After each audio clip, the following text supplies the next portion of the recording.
The rock versus Roman range almost lock করা হয়েছে এই ম্যাচটি রেসেলমেনিয়া ৩৯-এর জন্য।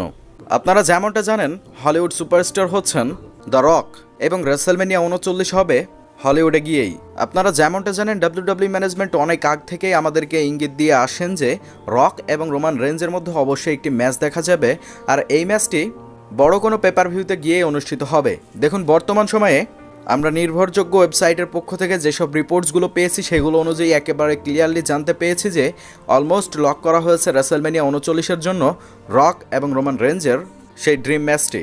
বিশেষ করে রেসেলমেনিয়া ৩৯ যেহেতু হলিউডে অনুষ্ঠিত হতে যাচ্ছে এবং রক তিনি হলিউডের অন্যতম সুপারস্টার, সেইখানে জন সিনা থেকে শুরু করে রক, বাতিস্তা এদেরকে দেখা যাবে। আর ডাব্লিউডাব্লিউ ম্যানেজমেন্ট তাদের রেসেলমেনিয়াকে যেহেতু হলিউড হিসেবেই তুলে ধরছেন, সেহেতু সেইখানে হলিউডের বেশ কয়েকজন সুপারস্টারকে দেখা যাবে। স্পেশালি রক ভার্সেস রোমান রেঞ্জের ম্যাচটি সেখানে অনুষ্ঠিত করা হবে।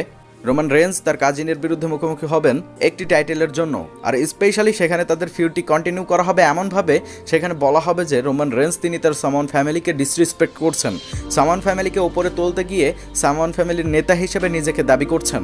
আর রক সেখানে এসে ইন্টারফিয়ার করে সেটাকেই তুলে ধরবেন যে সামন ফ্যামিলির নেতা হচ্ছি আমি, তুমি নয়। আর এইভাবেই রোমান রেঞ্জ এবং রকের মধ্যে ফিউড কন্টিনিউ হয়ে রেসেলমেনিয়া ৩৯-এর জন্য ম্যাচটি দেখা যাবে।